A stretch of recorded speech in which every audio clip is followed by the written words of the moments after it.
제334회 국회 임시회 제3차 산업통상자원위원회를 개의하겠습니다. 보고사항은 유인물로 대체하겠습니다. 위원님의 변경이 있어서 안내 말씀드립니다. 정두원 위원님이 사임하시고 이희재 위원님이 새롭게 우리 위원회에 보임해 오셨습니다. 이희재 위원님 인사 말씀 부탁드리겠습니다. 예, 원포인트 사보임한 이희재 위원입니다. 정치의 본령은 이 주권 재민의 민의를 바꾸는 데 있다고 봅니다. 그런 차원에서 우리 지역의 원전 예정 지역 문제를 7차 전력 수급 계획의 중요한 부분이기 때문에 관련한 해답을 얻기 위해서 사보임을 좀 말씀드리면서 여러 위원님들의 많은 도움 바라겠습니다. 열심히 오늘 하루 질의하겠습니다. 고맙습니다. 네, 이제 위원님의 우리 위원회에 오신 것을 환영합니다. 자, 오늘은 제7차 전력수급 기본계획에 대한 보고를 받도록 하겠습니다. 오늘 회의는 에너지형제 TV에서 인터넷으로 공개할 예정임을 알려드립니다. 오늘 현안보고 배석자를 안내해드리겠습니다. 전력정책심의위원회 설비계획실무소위원회 이창호 위원장. 어디 계시죠? 노동석 위원.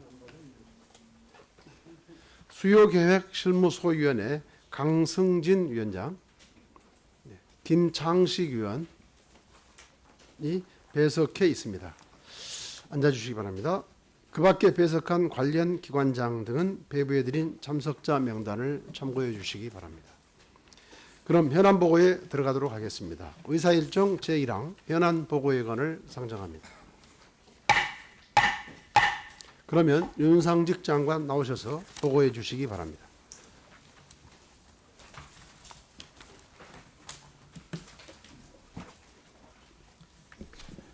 존경하는 김동철 위원장님 그리고 위원님 여러분, 오늘 위원장님과 여러 위원님들을 모시고 전력수급 기본계획 현안보고를 드리게 된 것을 매우 뜻깊게 생각합니다.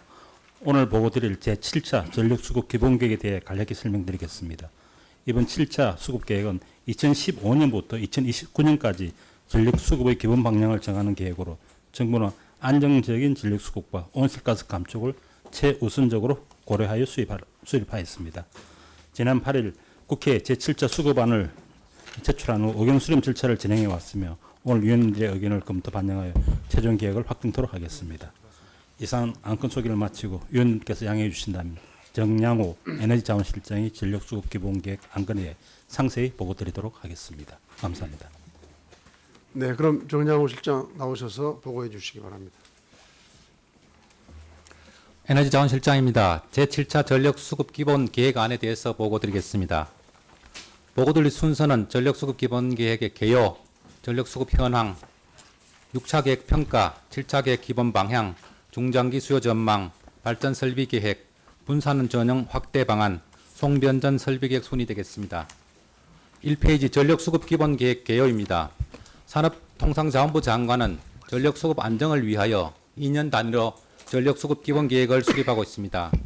제7차 전력수급 기본계획은 2015년에서 2029년까지 15년간 장기계획으로서 동계획 수립을 위해서 수요계획 실무소위원회 5차례, 설비계획 실무소위원회 6차례, 수급분과위원회 2차례를 개최하였습니다.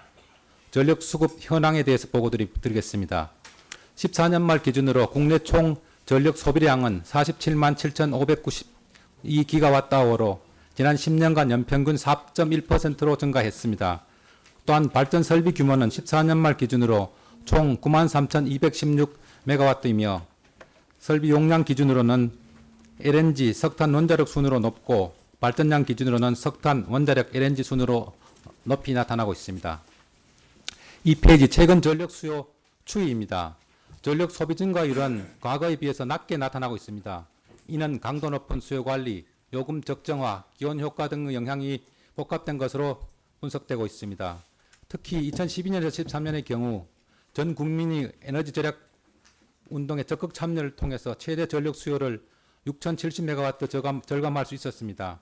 12년, 13년간 전기요금 적정화에 따른 소비 절감 효과도 있었으며 14년의 경우에는 온화한 날씨에 따라서 냉난방 수요가 크게 감소한 바 있습니다.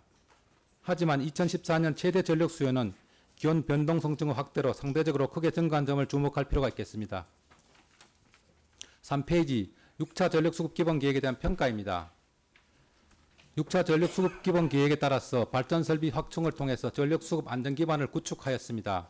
수요 전망 측면에서는 최대 전력 수요 경우에는 전망치와 거의 오차가 없었습니다만 전력 소비 실적 기준으로 보면 전기요금 인상, 기온 효과, 경제 성장률 감소 등 영향 등으로 전망치보다 낮게 나타났습니다. 또한 사업자 설비 의향을 그대로 반영한 결과 연도별로 예비율 편차가 심한 점이 있었고 예비율 22% 이외에 공급 불확실성 대응 설비를 3,900메가와트 추가 반영한 것에 대한 적정성 문제도 제기된 바 있었습니다. 또한 6차 계획에서는 LNG와 석탄 등 화력 중심으로 설비를 확충한 결과 온실가스 감축 측면에서는 부정적 영향이 있었습니다. 포스트 2020에 대응한 온실가스 감축을 위해서 저탄소 전원의 확충이 기능한 상황입니다. 마지막으로 수급계획 사업자를 직접 선정함으로써 정책계획의 성격이 퇴색되고 사업자 선정 과정에서 과열 논란이 발생한 측면도 있었습니다. 4페이지 제7차 계획의 기본 방향입니다. 첫 번째로 안정적인 전력 수급을 최우선 과제로 추진하겠습니다. 이를 위해서 기온 변동성 확대, 설비 건설 차질 등 만일의 수급 불황 가능성에 대비해서 설비 확충을 추진을 하겠습니다. 둘째로 수요 전망의 정밀성과 객관성 확보를 위해서 노력을 하였습니다. 수요 전망 시 경제 성장률과 전기요금 등 최신의 예측 전제를 활용하여서 예측의 정밀성을 제고하였습니다. 특히 선진 14개국의 전력 수요 변화 추세를 반영하였고 기온 변동성 고려 등 모형을 대폭 개선하였습니다. 셋째, 에너지 신산업을 적극 활용한 전력 수요 관리를 반영하였습니다. 수요 관리 거래 시장을 활용하여 시장형 수요 관리를 확대하고 수요 관리에 있어서도 ESS, EMS 등 ICT 기반의 에너지 신산업을 적극 활용할 예정으로 있습니다. 5쪽입니다. 네 번째로 포스트 2020 온실가스 감축을 위한 저탄소 전원 믹스를 강화하였습니다. 기존 석탄 화력 설비 중에서 연료, 송전 설비 문제로 허가받지 못한 설비 4기를 철회하였으며 장기 가동 설비 경우에는 준공 후 40년이 경과한 경우에 환경성이 개선되는 그러한 경우에 하나에 허용함으로써 온실가스 배출 확대를 방지해 나가겠습니다. 신규 원전 반영은 6차 계획의 유보 물량 및 제2차 에너지 기본 계획의 원전 비중 목표를 고려하여 반영하였습니다. 신재생 에너지는 2차 에너지 기본 계획, 제4차 신재생 에너지 기본 계획의 설비 용량, 발전량 목표를 감안하여 믹스를 구성하였습니다. 그 결과 7차 계획안은 6차 대비 원전 LNG 비중은 다소 상승하고 석탄 비중은 감소할 전망입니다. 마지막으로 분산형 전원 확산 기반을 구축하고 발전사업 이행력을 강화해 나가겠습니다. 분산형 전원 활성화를 위해서 시장 인센티브 마련, 수도권 자가설비 확대 등으로 29년 분산형 전원 발전량 비중을 12.5%까지 확대해 나가겠습니다. 발전사업 이행률 강화를 위해서 미착공 발전 사업에 대한 허가 취소 근거를 마련하고 대주주 변경 시 정부 인가 제도를 도입, 건설 이양 평가제 폐지 등 제도 개선을 시행을 하였습니다. 6페이지 중장기 수요 전망입니다. 7차 수요 전망은 거시 모형을 기준으로 하여 경제 성장, 전기 요금, 인구 증가율, 기상 전망 등 최신의 입력 전제를 활용하여서 도출을 하였습니다. 경제 성장 전망의 경우에는 KDI 경제 성장률 전망치를 반영하였고 전기요금은 최근 전기요금 적정화 기조 및 원가 변동 요인을 반영하였습니다. 인구 증가율은 통계청의 장래 인구 추계를 반영하였으며 최대 전력 예측시에 필요한 기온 정보는 기상청의 한반도 장기 기후변화 시나리오를 적용하였습니다. 7페이지 목표 수요 전망입니다. 전력 소비량 기준으로는 29년 기준으로 65만 6,883GWh로 증가할 전망입니다. 15년간 연평균 기준으로 보면 2.1% 증가한 수치가 되겠습니다. 최대 전력 기준으로는 2029년 기준으로 11만 1,929MW로 15년간 연평균 기준으로 보면 2.2%가 증가하는 것이 되겠습니다. 자세한 연도별 숫자는 표를 참조해 주시기 바랍니다. 8페이지 수요관리 계획입니다. 근본 7차 계획에서는 과거 재정지원 중심의 수요관리 시스템에서 벗어나 ICT 기반의 에너지 신산업을 활용한 시장 친화적 수요 관리 시스템으로 전환하여서 최대 전력 기준으로는 약 12%, 전력 소비량 기준으로는 14.3%를 감축하는 수요 관리 목표를 설정을 하였습니다. 이를 위해서 우선 부하 관리 체계를 전력 수급 위기 대응형에서 상시 수요 관리 체계로 전환해 나갈 예정입니다.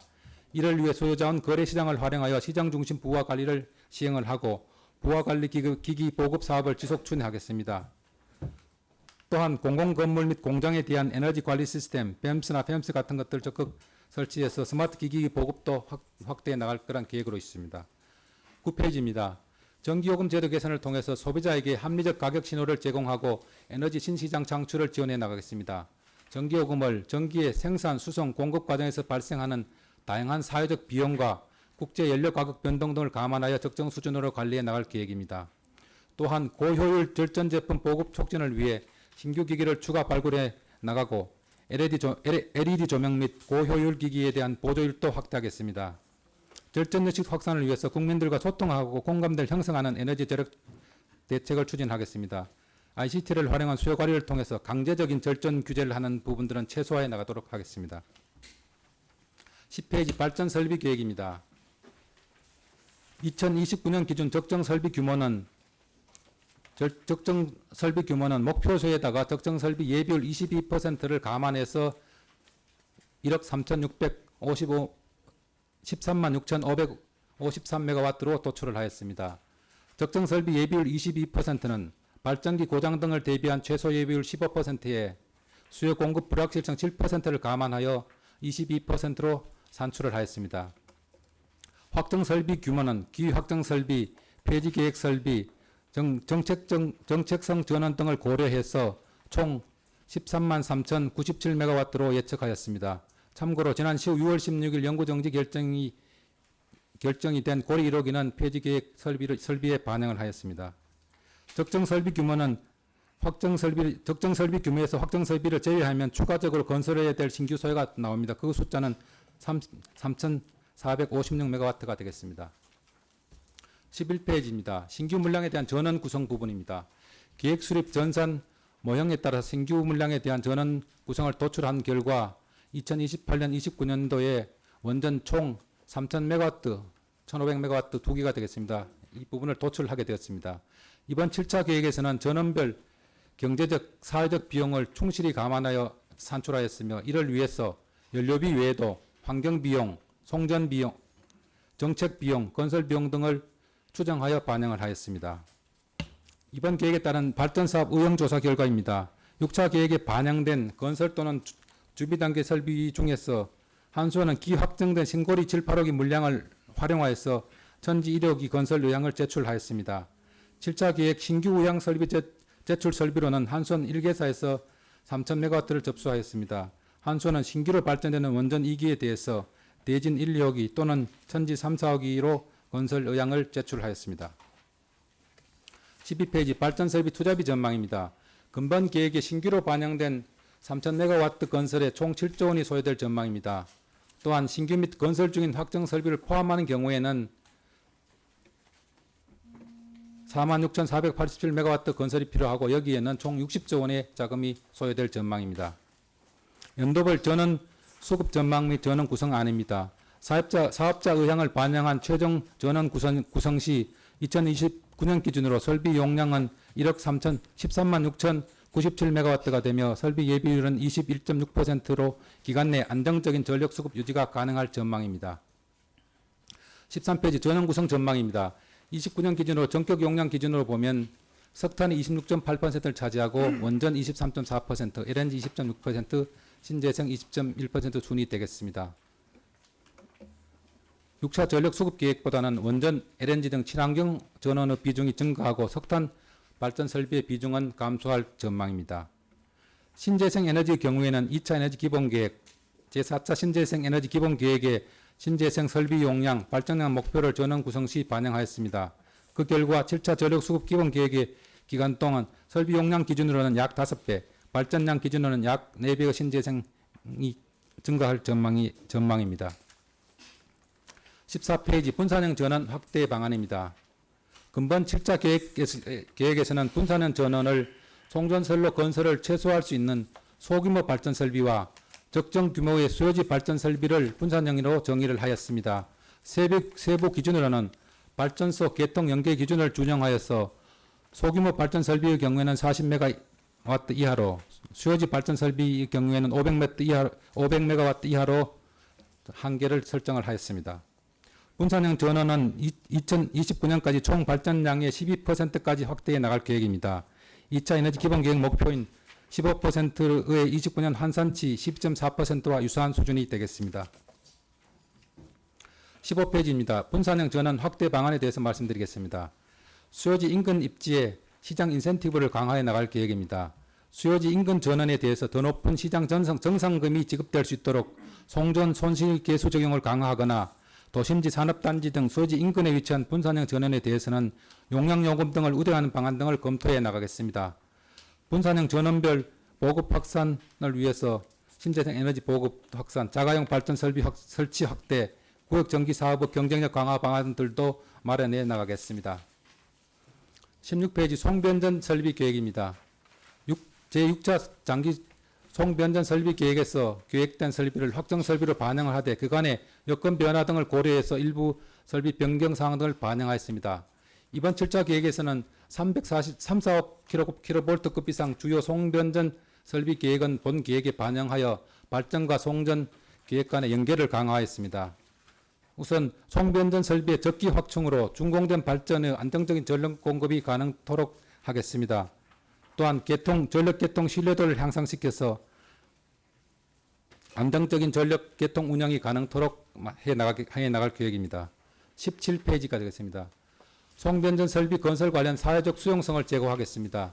이를 위해서 합리적 수준의 보상 및 지원 제도를 운영해서 주민 수용성을 제고하고 주민 참여 입지 선정위원회 운영 등 입지 선정의 투명성도 제고하겠습니다.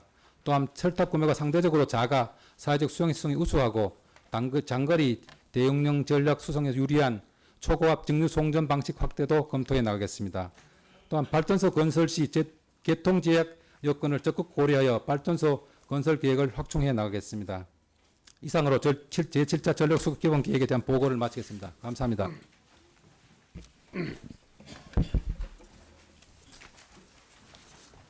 네, 수고하셨습니다.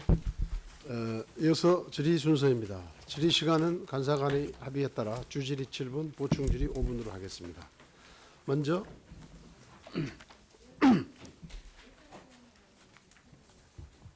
네, 전순욱 의원님 무사진행 방향입니까? 감사합니다, 위원장님. 사실 이거는 오늘 저기하고는 조금 다른 건데요. 예산 관련해서 추경 관련해서 잠깐만 좀 말씀을 드리겠습니다. 기회가 지금 여기서밖에 없을 것 같아서요. 지금 현재 산업부 장관님 추경 예산이 극히 불가피할 경우에 엄격하고 제한적으로 수립돼야 한다는 것에 동의하시죠? 네? 지금 저한테 네, 질문을 네, 하시는 네. 겁니까? 뭐 그래서 지금 질문이면서 위원장한테 의사진행 하십시오. 발언입니다. 네. 그래서 메르스와 가뭄으로 중소기업 및 소상공인 자영업자, 농업 관련한 종사자들의 피해가 지금 막심합니다. 근데 이에 대해서 새정치민주연합은 이번 추경이 메르스와 가뭄 피해 극복을 위한 맞춤형 추경이 되어야 한다는 입장을 견지하고 있습니다. 그런데 산업부의 추경안을 보면은 과연 그렇게 한 것인지에 대한 의심이 들지 않을 수 없습니다. 이 추경 내용에 대해서 알고 계시죠? 뭐 대체적으로 알고 있습니다. 네. 그래서 산업부 추경안 중 매우 부적절한 사업도 포함되어 있습니다. 산업부는 그 내용에 경제사절단 파견 및 상시 비즈니스 지원 예산으로 32억 원을 편성을 했습니다. 내역 산업은 내역의 보면은 대통령 순방이나 해외 정상회 국내 방한 시 상담회 각종 회의 개최 비용이 들어 있습니다. 심지어는 정상 외교 성과 학산 간담회 우수 사례 발표회의 보고서 발간도 들어 있습니다. 그리고 대국민 홍보 동영상 제작 등의 비용도 포함되어 있습니다. 이뿐만이 아니라 특정 지역의 도로 건설 비용도 106억 원 정도가 증감되어 있습니다. 증액되어 있습니다. 그리고 무보에 1,000억 원 정선호 의원님 지역도. 잠깐만요. 지금 추경 말씀하시는 거죠? 근데 제가 지금 그거를 말씀을 드리는 거는 물론 이거는 예산하고 관련이 있는 건데 이게 산업부에서 이 추경을 부적절하게 이번에 예산을 책정을 했기 때문에 네. 그래서 이 말씀을 여기서 산업에서 드리고 내일 예산 뭐 저희 결산이 있는데 이런 말씀을 좀 오늘 드릴 수밖에 없습니다. 그래서 아니. 지금 메르스와 가뭄 때문에 맞춤형 지금 추경을 한다고 합니다. 그런데 특정 지역의 도로 건설 비용 이런 거가 지금 들어갈 때는 아니라고 봅니다. 그래서 이런 부분에 그리고 무보에도 1,000억 원을 지금 지원을 해야 된다는 정선호 이런 의원님, 건데요. 지금 추경과 관련해서 네네. 일정을 지금 우리 상임위 일정을 7월 9일이나 10일쯤 예상하고 있거든요. 그때 가서 부적절한 추경이면은 우리 우리 소위 위원님들께서 그 삭감하시면 될 거고 그러니까 그때 가서 논의를 하시는 게 맞을 것 같아요. 네, 예, 네, 네, 예, 그때 가서 진지하게 논의해서 하시면 될 것 같습니다. 그러면 먼저 홍영표 위원님 질의해 주시기 바랍니다. 네, 인천 부평을 출신 홍영표 의원입니다. 정부에서 제7차 전력수급 기본계획안을 발표를 하셨습니다. 저 이 계획안을 보면 에너지 정책에 대한 어떤 철학이나 비전이 전혀 없다. 저는 이렇게 보고 있습니다. 그리고 특히 원전 2기를 추가로 건설하기 위해서 엉터리로 만든 어떤 계획안이다 이렇게 생각합니다. 원전 2기를 만들기 위해서 그걸 합리화시키기 위한 안이다 이렇게 봅니다. 본 의원은 작년도 정기 국회 국정감사에서 6차 전력수급계획 수요 전망이 실패한 것을 지적한 바 있습니다. 그때 보면 고리 1호기 한 4.8기 5개에 해당하는 전력량이 목표 수요보다 적게 이렇게 나온 것을 저희들이 확인했었습니다. 그런데 당시에 그 수요 전망의 큰 실패 원인이 되었던 것이 전기요금입니다. 전기요금 인상률을 과소 적용해서 그런 결과가 나왔다. 뭐 다른 이유들도 있지만 그렇게 제가 예측을 했습니다. 문제는 올해 이번 전력 수급 계획도 올해 이미 지금 1월부터 5월까지의 전력 수요 증가를 보면 이 전력 수급 계획이 제시하고 있는 것과도 벌써 차이가 납니다. 1월, 5월을 보면 2.5% 상승한다고 했는데 실제로 보면 1.88% 상승했습니다. 그건 아시죠? 그 장기 네. 중장기 모델에 대해서는 네. 다 저기 그 질문을 주시고 제가 네. 답변을 드리고 네. 나서 또 네. 이게 설비 그리고- 소위나 관련된 전문가들 와 있으니까 같이 답변 드리도록 네네. 하겠습니다. 제가 하여튼 일단 올해부터 이렇게 틀립니다. 네. 그리고 전력 수요 증가율이 이렇게 하락하고 있습니다. 그것이 기온 변화 등의 일시적 현상이 아니고 구조적인 문제로 이렇게 보고 있습니다. 이게 보시다시피 생산 부분 같은 경우에는 거의 정체 상태에 있습니다. 그리고 또 부분별 전력 소비를 보면 농업 부분에서는 9%를 성장합니다. 그리고 제조업은 0.43%. 사실 우리 농업 부분에서 이렇게 9%나 이렇게 증가하는 것에 대해서 문제 의식을 안 가지고 계시는지 모르겠습니다.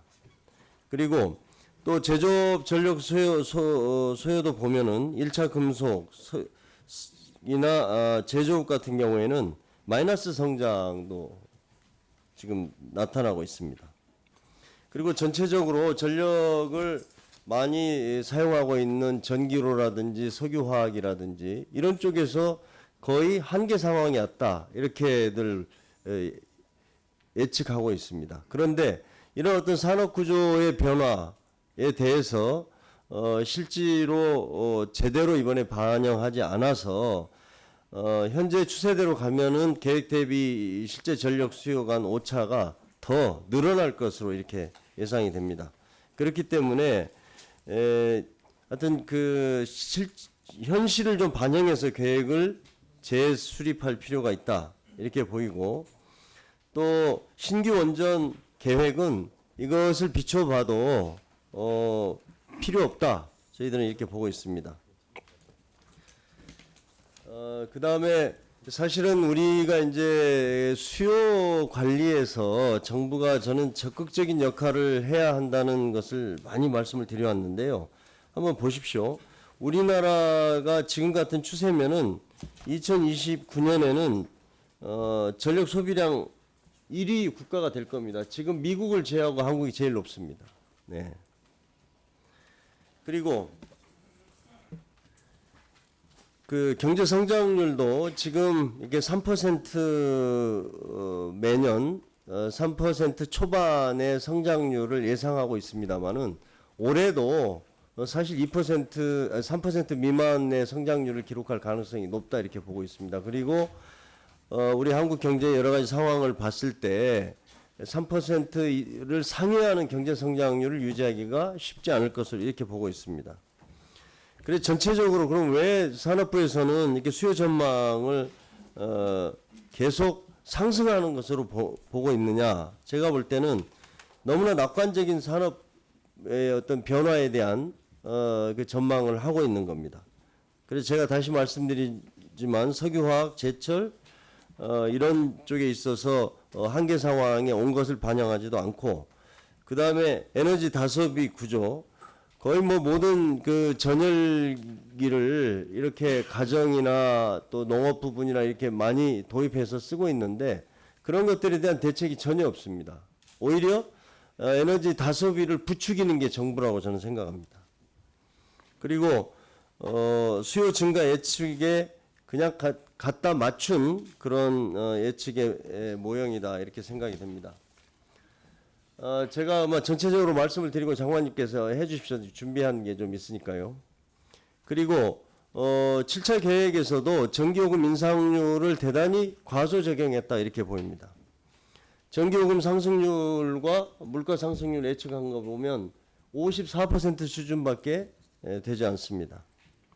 그래서 제가 이번에 그 전력수급 계획의 실무소위원회, 특히 수요 소위에서 3차 수요 소위까지 보면은 1.5%로 이야기하다가 갑자기 0.94%로 전기요금 인상률을 낮췄습니다. 그리고 저는 이게 상당히 의도적이다 이렇게 봅니다. 전력 수요를 과다하게 예측하고 그것을 원전 이익이 더 추가 건설을 위한 논리를 개발하다 보니까 이렇게 만들었다 이렇게 생각합니다. 그래서 그거는 아마 정부에서 더 잘 아실 것으로 생각이 됩니다. 제가 이것은 쭉 보면 그 실무소위에서 논의된 과정들을 정리한 거니까 참고하시기 바랍니다. 결과적으로 보면 하여튼 7차 전력 수급 기본 계획도 수요 예측을 잘못하고 있고, 이것은 전적으로 원전 2기를 더 짓기 위해서 그걸 합리화하기 위한 계획 아니다. 본인은 이렇게 보고 있습니다. 장관님 답변해 주십시오. 우선 그 점에 대해서는 아니다는 말씀을 제가 먼저 답변을 드리겠습니다. 그리고 이 이번에 7차 전력수급 기본계획에 있어 가지고는 기존에 쓸 수 있는 모든 그 전망치, 그 객관적이고 또 그 전문 기관의 전망치를 다 썼던 것이고요. 그 다음에 모델도 6차, 7차 이렇게 검증된 모델을 썼고요. 좀 더 또 이제 그 피크도 좀 더 정확하게 하기 위해서 하계를 구분해서 했고요. 그 다음에 모델을 조금 그 설명을 드리면은 이것이 어떤 그 정부나 이런 쪽에서 뭐 산업구조 변화를 반영하지 않았다. 그런 말씀은 좀 하기 어려울 거라 생각합니다. 모델 자체를 좀 먼저 보시는 게 좋겠습니다. 모델은 이렇습니다. 전력의 소비라는 것은 소득하고 소득이 증가함에 따라서 되느냐. 두 번째는 전력의 어떤 가격 탄력성이 되느냐. 전력 가격 탄력성 두 가지를 가지고 했습니다. 소득 개수는 89개 나라에 소득이 증가하면서 어떻게 전력 수백을 하는 걸 봤고요. 그 다음에 가격은 14개 나라를 가지고 했습니다. 데이터가 있는 걸요. 그렇게 해서 모델상에 보면은 장기 모델로서 이거는 거시 모델을 지금 썼습니다. 그렇기 때문에 따뜻한 말씀을 드리고 소득 개수라는 것은 결국은 소득이 올라가면은 결국은 전력 소비량도 줄어든다는 그것이 반영되어 있습니다. 그 다음에 전력 가격 탄력성도 마찬가지로 또 높아가면은 또 낮아진다는 소비가 줄어든다는 거기에 반영이 되어 있는 상황입니다. 그 구체적인 모델에 대해서는 여기 김창식 교수께서 만들었기 때문에 한번 설명을 들어보시는 게 어떻게 생각합니다. 아니요, 제가 구체적인 수치를 제시하면서 지적한 사항은 제가 이번에 모델을 가지고 했다고 해서 그 과정이나 그 자체가 문제가 있다는 걸 지적한 겁니다. 그러니까 구체적으로 지금 한번 얘기를 해보세요. 말씀하신 내용은 지금 미시적으로 접근할 때 그렇게 말씀을 할 수 있겠습니다만 이 모델 자체는 중장기 모델이고 또 거시 모델을 쓰고 있습니다. 이 모델은 또 학술적으로 검증된 모델입니다. 따라서 지금 말씀하시는 거하고 중장기 모델하고 그런 그 차이 부분을 갖다가 조금 저희가 필요하면 모델 설명드리도록 하겠습니다. 그 다음에 농업에 대해서 말씀하셨습니다. 농업에 대해서는 저희들도 9% 증가하는 것은 이것은 농사용 전기요금이 매우 낮기 때문에 지금 많이 증가하고 있는 겁니다. 이 부분에 대해서 좀 심각하게 보고 있습니다. 지금 이렇게 무한정 줄 수는 없지 않느냐는 그런 부분을 좀 고민을 하고 있는데 어쨌든 뚜렷한 대안이 나오지 않아서 지금 고민을 하고 있는 상황입니다. 예.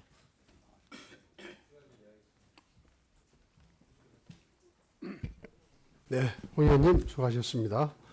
다음 장윤석 의원님 질의해 주시기 바랍니다. 네, 위원장님 질의할 기회를 주셔서 감사합니다. 장관님, 영덕 천지 원전 1, 2호기 계획에 들어 있는데 그 지역 주민들 그 의견 수렴 과정이 좀 제대로 거치지 않았다 하는 지적이 있거든요. 그 작년 연말에 그 정홍원 국무총리가 영덕 방문해서 그 범정부적인 지원 대책을 강구하겠다라고 했는데 뭐 좀 더 구체적인 어떤 계획을 갖고 있나요? 지금 천지 1, 2호기는 또 지역에서도 빨리 좀 건설을 좀 확인해 달라는 측면에서 이번에 7차에 분명히 넣었습니다. 그리고 앞으로 이와 관련해서 지역의 어떤 수용성을 더 높이기 위해서 또 하는 부분은 저희가 계속적으로 하겠습니다. 네, 그게 필요할 것 같아요. 좀 특단의 무슨 지원 그러니까 대책이 정부가 국가가 이 전력 수급 계획에서 어떤 필요성 문제와 또 별도로 그 지역의 수용성 문제가 매우 중요하지 않습니까? 그래서 정부나 한수원이 앞으로 추진하는 과정에서 일방적으로 이렇게 추진하지 말고 지역 주민의 의사를 수렴하는 적절한 방법. 아마 지역에서는 뭐 주민 투표를 얘기를 하는 것 같아요. 거기에 관해서는 어떻게 생각하세요, 정부에서는?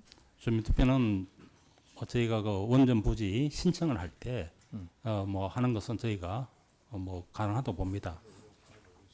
또 저희들 그 부분 배제하지도 않고 지자체나 지자체 의회의 동의를 받는 과정에서 그건 할 수 있다고 생각합니다. 그러나 이것은 이미 이제 원전 예정부지에 지정돼 있고 이 부분은 국가사무입니다.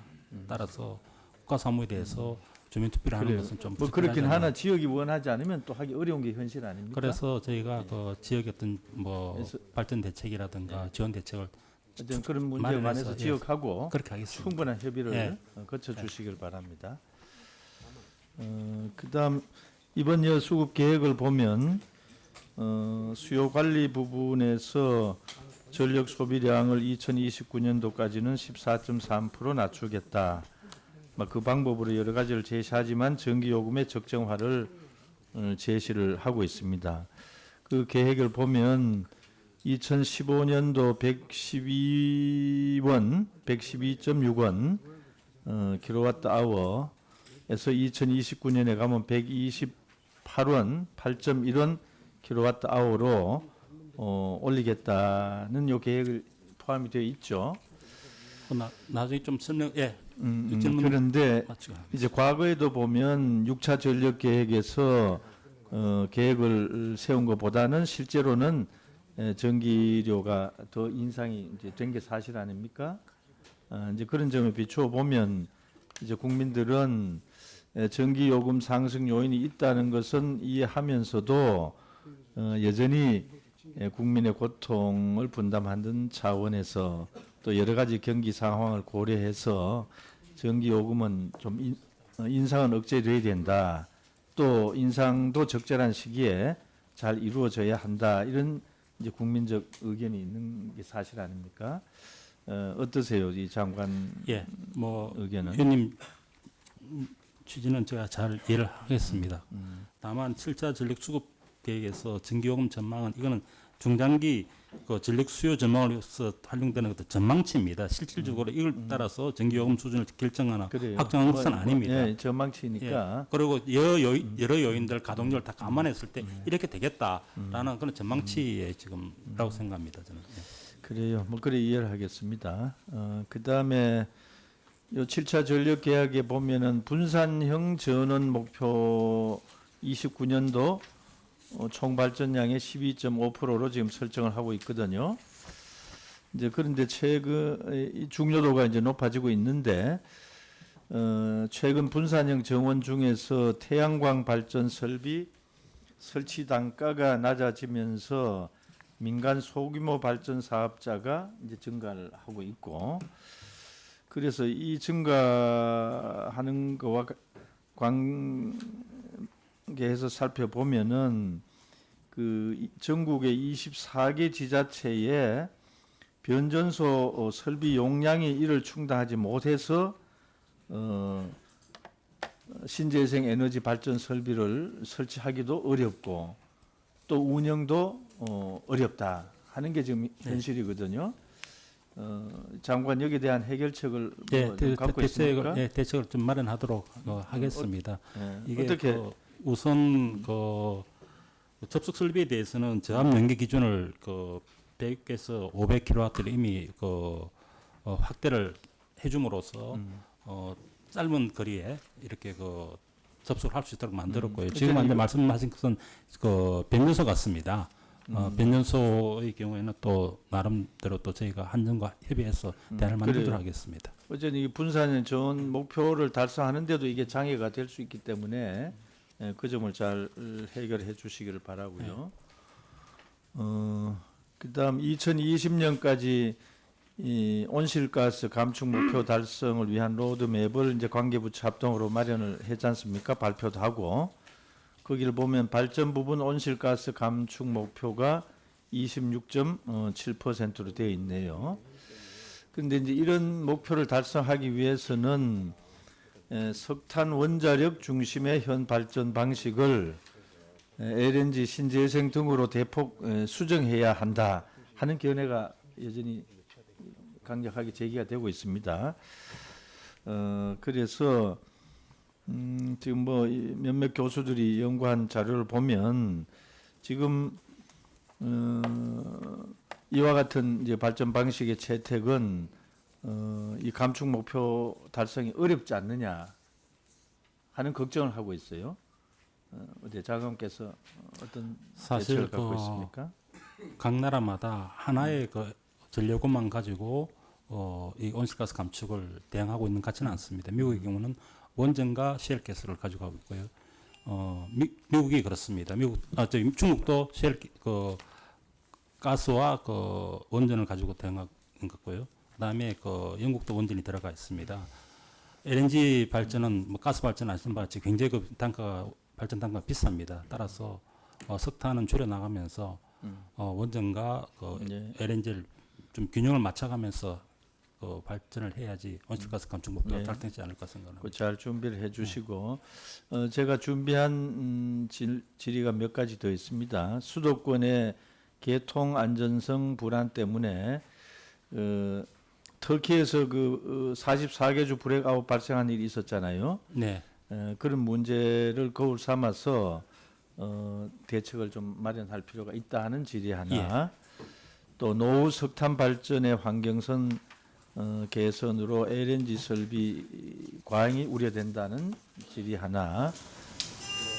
중저준위 방사성 폐기물 발생량이 경주 대장 수용 반도를 초과할 것이 예상되는 문제에 대한 대책. 이 관해서 서면 질의. 예, 답변 올리겠습니다. 네, 장윤석 의원님 수고하셨습니다. 다음 전하진 의원님 질의해 주십시오. 네. 장관님, 우리가 자원 빈국인가요? 뭐 어떤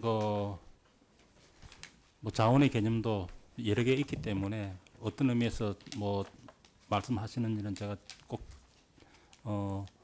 우리가 이야기하는 천년 자원인 측면에서는 뭐 빈국이 맞는 거고요. 인적 자원이라 부분에서는 뭐 빈국이라 볼 수 없고 또 어떤 지금 96%를 원료를 96%를 수입하고 있지 않습니까? 예, 그렇습니다. 그래서 자원 빈국이라고 얘기하고 있고 우리 모두가 다 자원 빈국이라고 알고 있습니다.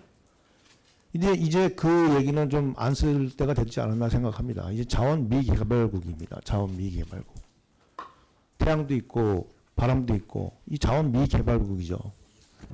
지금 지난번에도 사우디아라비아 장관 얘기를 전해드렸습니다만 블룸버그 이후 에너지 파이낸스는 2040년에 3분의 1이 태양광으로 될 거다라는 예측을 하고 있습니다. 태양광은 지금 아주 고공행진을 하고 있어요. 기술적으로 현재 어떻다 하는 듯한 건 중요한 게 아니라고 저는 봅니다. 추세가 중요한 거지. 분명히 그 추세는 떨어지고 있다. 언젠가는 그리드 페리티에 도달할 것이다. 그때 우리는 어떻게 할 거냐 하는 문제가 있습니다. 국내적으로 보면 송전 문제, 또 발전 문제, 여러 가지 사회적 갈등 문제가 있습니다. 그죠? 그런데 더 중요한 건 뭐냐면 통일 이후입니다. 갑작스러운 통일에 지금 우리 산업부는 전혀 통일 이후에 북한에 대한 에너지 대책을 받아본 적이 없어요. 적어도 2029년까지의 에너지 수급 계약이라면 통일 이후에 북한의 에너지는 어떻게 할 건지에 대한 고려가 좀 됐어야 된다고 저는 봅니다. 자, 그러면 통일 이후에 북한에다가 어떤 에너지를 공급할 것이냐라고 한번 생각해 보세요. 거기다 지금 원자력 발전소를 짓겠습니까? 석탄 화력 발전소를 짓겠습니까? 당장에 만약에 통일이 갑작스럽게 된다고 했을 때 저는 마이크로그리드밖에 대안이 없다고 보거든요. 그러면 만약에 우리가 마이크로그리드에 대한 솔루션을 아주 완벽하게 구축을 해서 북한을 마이크로그리드로 도배를 했다고 가정을 합시다. 그래서 그것을 연결해서 슈퍼그리드를 만들었다고 가정하면요. 전 세계에서 인류 최초로 마이크로그리드를 가지고 에너지 인터넷을 성공한 첫 번째 나라가 북한이 될 수 있습니다. 그렇게 됐을 때 그 기술은 전 세계에서 찾는 기술이 됩니다. 그러면 우리나라가 3차 산업혁명 이후에 대박 상품을 만드는 거가 되겠죠. 우리 에너지 수급 계획에 지금 그래도 반가운 것은 분산형 전원이 들어가 있어요. 근데 이게 맨 마지막에 지금 들어가 있습니다. 저는 에너지의 안정적인 수급 중요합니다. 그런데 그보다 더 중요한 것은 마이크로그리드를 우리가 어떻게 태양광이든 재생에너지를 통해서 독립적인 에너지 시스템을 어떻게 만들어내느냐. 이것을 여기에 우리 모든 기술을 집약한다 그러면 일단 북한 문제를 당장 급한 북한 문제를 해결할 수 있고요. 엄청난 수요가 있지 않습니까? 그 수요를 해결하는 가운데서 우리 지구상에다가 엄청난 그 메시지를 줄 수 있습니다. 자, 마이크로그리드도 이렇게 모이니까 슈퍼그리드가 될 수 있다. 마이크로그리드를 모아놓으니까 초고속 철도도 달릴 수 있다. 이것을 보여주게 되면 전 세계의 마이크로그리드를 찾는 나라들이 얼마나 많겠습니까? 그 시장을 선점할 수 있는 기회를 이 에너지 수급 계획의 비전으로 좀 담아달라 하는 말씀을 지난번에도 드린 겁니다. 그렇게 비전을 만들어 주시면 기업들이 그 시그널을 받아서 활동을 한다는 거죠. 아, 우리 정부가 앞으로 전 세계에 마이크로그리드의 리딩 국가가 되겠구나. 그러면 거기에 관련된 기술을 개발해야 되겠다. 이미 한전은 지금 에너지 자립사업 이런 거 지금 하고 있지 않습니까? 이것이 좀 더 과감하게 좀 더 예측 가능한 그런 모델을 만들어 주셔야 된다 하는 거고요. 그런데 그럼에도 불구하고 지금 태양광 소규모 발전사들은 다 죽게 생겼어요. 이런 문제들을 해결해 이미 정부의 그 뜻에 따라서 지금 소규모 태양광 발전하는 데들은 지금 아시지 않습니까? 이런 환경을 만들고서 우리가 마이크로그리드든 또는 신재생 쪽으로 간다는 것 자체는 이게 앞뒤가 안 맞는 얘기다.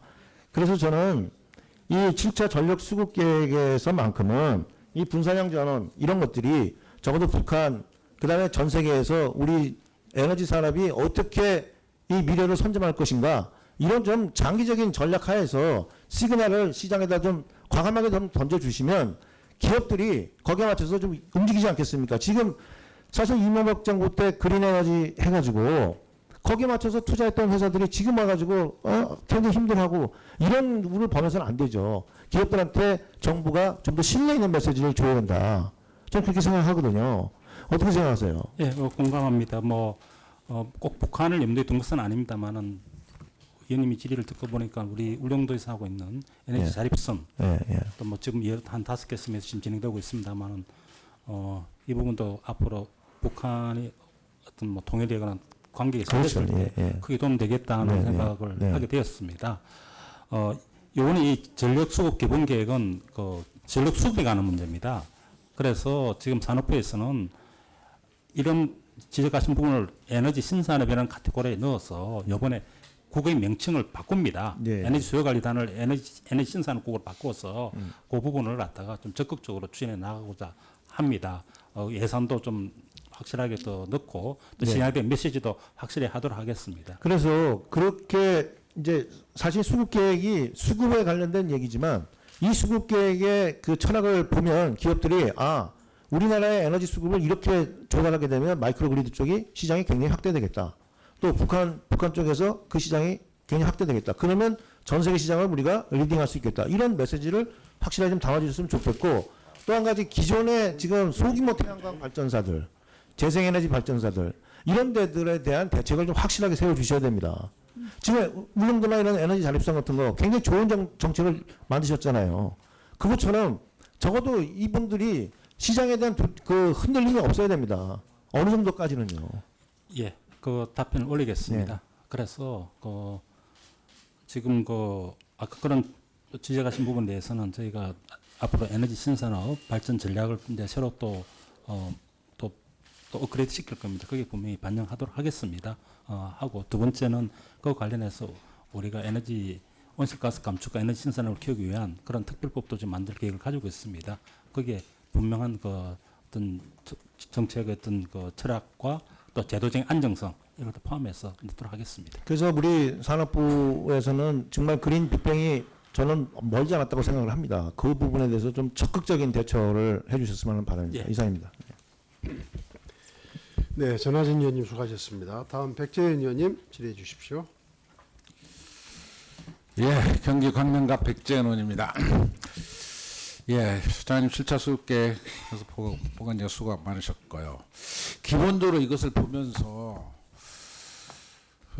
전반적으로 우리 전력 수급과 관련해서 철학이 얼마큼 갖고 있느냐 하는 부분에 대해서 나는 회의를 갖게 돼요. 적어도 정부가 산업부가 전력과 관련된 철학을 어떻게 만들어 갈 것이 장기이기 때문에 대단히 중요한데 그런 대한 개념이 제가 이 자료를 보면서 확인하기 참 어려웠어요. 한 세 가지 정도에서 문제점을 좀 말씀을 드리려고 합니다. 첫 번째는 설비 예비율가 우리 그 예비율과 관련된 22% 이게 적정하냐 하는 부분들.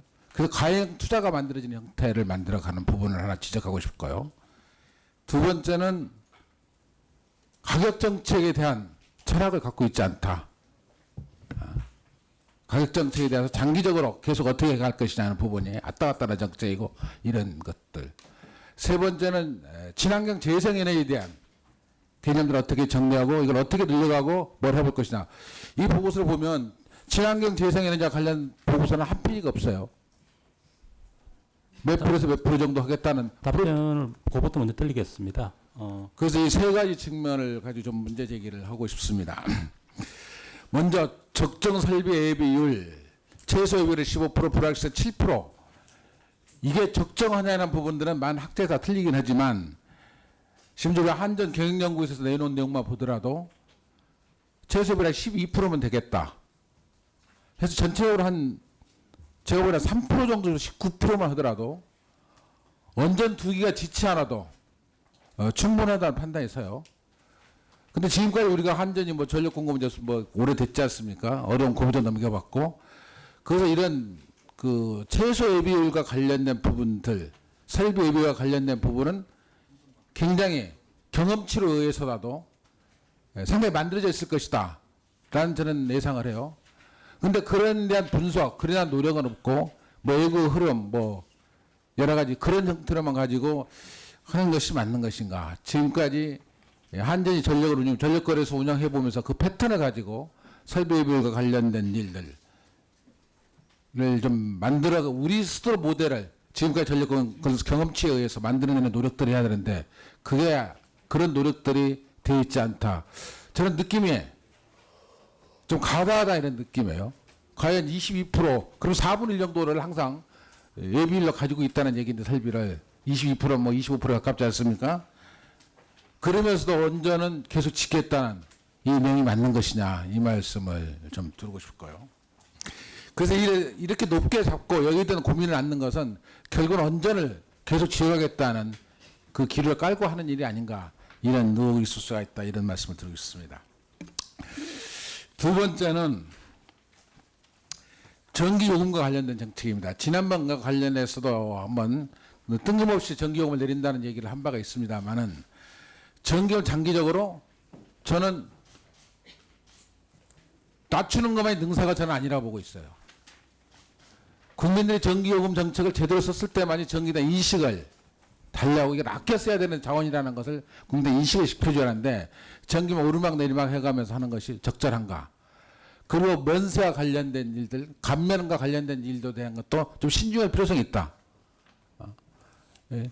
이런 데 대한 철학을 가격 정책과 관련해서 정말로 장기적인 비전과 뚜렷한 목표의식과 끈기 있게 꾸준하게 밀고 가는 정책이 저는 필요하다고 생각해요. 그래야만이 전력과 관련된 것들이 될 것이다, 이런 말씀을 좀 드리고 싶고요. 결국은 답은 신재생 에너지로 가는 거 아닙니까? 시간이 좀 오래 걸릴 뿐이지, 그것을 얼마큼 당기느냐 하는 노력을 해야 될 것이고, 결국은 인류가 지금 같은 권리를 가지고 전력을 생산할 시대는 언젠가는 계속 줄여가고 마감을 해갈 것이다. 결국은 신재생 에너지, 태양광이라든가 바람이라든가 풍력이라든가 또는 뭐 간만의 차라든가 여러 가지 그런 형태로서 올라갈 수밖에 없는 것인데, 여기에 대한 적극적인 대책들이 만들어가고 대안들을 만들어가야 되는 것이지, 지금처럼 한 0.몇 % 정도, 1%인가요? 이런 정도 뭐 수치를, 유축차하고 7차를 변형시킬 때 어느 목표를 설정하는 것은 정말 너무 소극적이다, 너무 안일하다, 이런 얘기를 아니 들을 수가 없어요. 더구나 이 장기 계획일수록 가격과 관련된 일, 신재생에너지와 관련된 일, 수요와 관련된 이 전력 생산과 관련돼서 설비와 관련된 일, 이런 것들은 분명한 원전은 완전 전부 없애야 되는 거 아니겠습니까? 그런 장기적 목표를 두고 가야 되는데, 그렇지 않는 이 7차 전력 수급 기본 계획이다, 저는 이런 생각을 갖습니다. 여기에 대해서 우리 뭐 포괄적으로 좀 얘기하셔도 됩니다. 예, 설비 예비율을 이번에 그 22%로 잡았지만, 우선 6차는 그 불확실성 390만 킬로와트가 있었습니다. 그걸 감안하면 한 26%쯤 되는 걸로 알고 있습니다. 그러나 그런 것은 다 이번에 설비 예비율에 다 넣어라 해서 22%를 했고요. 그 다음에 이 22% 넣어야 될 이유가 뭐였습니까? 어떤 거요? 아니, 과거 6차에는 설비 예비율 22% 이외에 불확실성 해서 390만 킬로와트를 별도로 가지고 있었습니다. 그럼 이런 거는 빼라. 합쳤다, 이런 얘기죠. 또 이었고요. 그 다음에 건설 공기 지연이라든가 여러 가지 사항들이 있을 겁니다. 그런 걸 감안해서 적정 예비율 를 설비 예비율 22%로 잡았던 겁니다. 이 부분은 저는 그렇게 과다하다고 생각하지는 않습니다. 징열 자체도 상당히 좀 높게 잡았다고 생각이 뭐 듭니다. 꼭 그렇지 않습니다. 그 다음에 설비라는 것은 또 가동률과 좀 다른 부분이 있습니다. 우리가 또 어떤 우리 전하진 의원님께서 지적을 하셨습니다만은 갑자기 뭐 어떤 그 남북 관계 활로 뚫려가지고 우리가 전력을 공부할 때도 있을 것이고 예측하지 못한 상황들이 벌어질 겁니다. 그런 측면에서 줄여서 22%라는 것은 그렇게 그 우리 과도한 설비의 비율이 아니라고 생각합니다. 이거는 정부는 그렇게 생각하고 있고요. 또 전문가들도 이 부분에 대해서는 적정하다 이렇게 보고 있습니다. 가격 정책에 대해서는 말씀드리겠습니다. 모든 원가의 전력 가격은 총괄 원가 개념을 가지고 있습니다. 거기에 들어가는 모든 비용은 다 바로바로 반영을 해야 되겠다. 과거에 저희가 그 지난 정부 초반에 그 전력요금 인상을 억제해가지고 굉장히 그 많은 혼란이 벌어지고 전력 과소비 현상이 있었던 기획을 하고 있습니다. 따라서 그런 부분은 바로바로 반영하겠다. 그러나 그것을 넘어서서 한전이 과도한 또 무조건 그런 감안하지 않고 전력요금만 올리는 것은 또 그것도 불합리한 부분이 있습니다. 특히 전력요금은 저희가 그 이해계층마다 입장이 다릅니다. 우리 백진 의원님께서 징금 올리라고 그러셨지만 아마 구체적으로 어느 분야를 올릴까요? 해버리면은 그럼 참 쉽지 않은 이야기입니다. 또 전반적으로 다 올려야 되는지 그 부분도 좀 일괄성을 유지만 하면 예, 된다고 지금 생각합니다. 이것은 하고 없다고 있습니다. 보여지는 거예요. 하고 있습니다. 지금. 예, 그 다음에 세 번째, 친환경 에너지 문미 공급 확대해야 됩니다. 따라서 저희가 신재생 에너지는 국가 에너지 기본 계획에 따라서 4차 신재생 에너지 공급 확대 계획을 만들어서 발표를 했습니다. 여기는 전력 수급 기본 계획이기 때문에 그렇게 되어 있습니다. 우리 저 장관님 답변을 좀 간략하게 해주십시오. 오늘 제가 질의 시간을 7분으로 했기 때문에 지금 한 바퀴 도는데 5시 걸립니다. 예, 빨리 하겠습니다. 네, 그렇게 해주십시오. 네, 네. 백지현 의원님 수고하셨고요. 다음 이희재 의원님 질의해 주시기 바랍니다. 원전 건설 문제로 고통받고 있는 삼척시 동해시 출신 이희재 의원입니다. 장관님, 원전 발전 비중이 현재 몇 프로죠? 피크 타임 뭐 등 다릅니다만 통상적으로 지금 발전량 기준으로 한 30%쯤 되는 걸로 알고 있습니다. 아니, 자 지금 7차 전력 수급계에서 원전을 몇 기도 짓기로 했죠? 추가적으로 그 2기가 더 들어가 있습니다. 자 그렇다면 이건 우리 대한민국의 원전 정책은 현 정부의 원전 정책은 확대인가요? 기본적으로 원전은 좀 더 지어야 된다고 이렇게 그 원전 생각하고 있습니다. 확대 정책 맞죠? 뭐 과거처럼 그 지난 정부처럼은 아닙니다만은 원전 일부 더 지어야 된다고 생각하고 있습니다. 자 그러면 이러한 확대 정책이 실현되려면 성공하려면 기본 전제가 뭐라고 생각하십니까? 뭐 여러 가지가 있습니다만은 지적하신 뭐 어떤 저희들도 주민의 수용성을 높이기 위해서 여러 가지 방안을 강구하도록 맞습니다. 하겠습니다. 장관님 바로 수용성입니다. 그래서 윤상식 장관님이 각종 언론 인터뷰에서도 많이 말씀하셨습니다. 그 여러 보도된 것들을 확인하고 계시죠? 예. 자, 주민 수용성이 제일 중요하다 강조를 많이 하셨고, 따라서 또 수용성을 높이는 뭐 노력도 하시겠다 그랬는데 문제는 자, 이 원전을 어디다가 건설할 거냐 하는 그 지역 선정의 기준 거기에서는 또 뭘 기준으로 하는 겁니까? 말씀드리겠습니다. 수용성이라는 것은 어떤 그 정책이 결정되는 과정에서도 필요하고 이후에서도 또 그 노력은 필요해 수용성을 제고하기 위한 노력은 필요하다고 생각합니다. 그러나 그 지금 말씀하신 그 삼척의 경우에는 이미 그 저기 영덕이 이번에 천지 1, 2호기가 들어가기로 이렇게 그 확정되어 있습니다. 따라서 그런 측면을 보면은 삼척에서도 좀 저희가 최대한의 그 어떤 정부 지원 정책을 강구를 하겠습니다. 한손도 마찬가지로 해서 좀 원전이 건설할 수 있도록 협조. 수용성을 높이는 노력을 정부가 하는 같이 건 하겠습니다. 당연한 건데 네, 같이 그러나 평양 감사도 저 싫으면 그만이라는 말씀 아시죠? 원전 예정 구조에 결국은 확정되어 있습니다. 그 판단은 그 결정은 지역 주민들이 자율적 의사로서 의사 표시를 하는 겁니다. 자 그렇다면은 수용성 판단의 기준은 뭡니까? 그 애정부지는 이미 그 적법한 절차를 거쳐가지고 부지 신청을 했고 그에 따라서 정부가 이미 확정한 사항입니다. 그 상황에서 저희들이 할 수 있는 것은 지역 주민의 수용성을 높이기 위해서 각종 지원 대책이라든가 이런 부분들을 아니 자 그건 당연히 정부가 해야 될 의무고 예, 그렇습니다. 그다음에 수용 그렇다면 최종 선정할 때 수용성 판단의 기준이 뭐냐 이거죠. 그거는 수용성을 지금- 어떤 방법으로 판단할 거냐는 말씀입니다. 지금 자, 뭐 여론조사 자꾸 시간 벌지 말고 여론조사, 주민투표 어느 게 더 확실한 방법입니까? 저희들은 그 전체적으로 그 지역의 어떤 지원 대책이라든가 충분한 그 지원 대책을 설명을 하고 또 추진하는 과정에서 지역의 지지도 또 그 수용성이 높아지리라고 생각을 합니다. 아, 자꾸 그 똑같은 말은 자 여론조사도 있고 주민투표 방법도 있습니다. 자, 수용성 판단을 하는 데 있어서 어떤 방법이 더 확실한 방법이냐 이거죠. 이거 뭐 초등학생도 아는 답변 아닙니까? 제가 그렇게 그 지원 대책이라든가 이런 부분을 충분히 하고 나서 그 다음에 저희가 자, 주민투표 주민투표 안 합니다. 아니 그거는 원전을 건설할 것인가 안 할 것인가 부분은 저는 그 부분은 이미 원전 내정 부지 저 수용성이 중요하다고 해놓고 그 수용성을 과연 어떻게 판단할 것인가의 방법에 있어서 저희가 그 방법 투표에 대해서는 이미 말씀을 드렸습니다. 아까 질문이 계셔가지고 했는데 이거는 국가사무입니다. 국가사무를 주민 투표를 하는 것은 부적절하다고 생각을 합니다. 다만 지금 상황에서는 주민의 수용성을 높이기 위해서 최선을 다하겠다는 말씀을 드리면서 자 그렇다면은 저 한수원에서 부지선정위원회에서 지난번 부지 신청 들어왔을 때 세 군데가 신청했죠. 2011년도에 10년도에 그리고 2011년 3월에 후쿠시마 원전 사고가 났죠. 그리고 11년도에 계속 이제 부지선정위원회에서 선정을 했는데 그때 당시 부지선정위원회에서 이 세 곳 가운데 수용성 등 여러 판단 기준을 가지고 1, 2, 3위를 선정해서 결국 3위 했던 지역은 탈락됐습니다.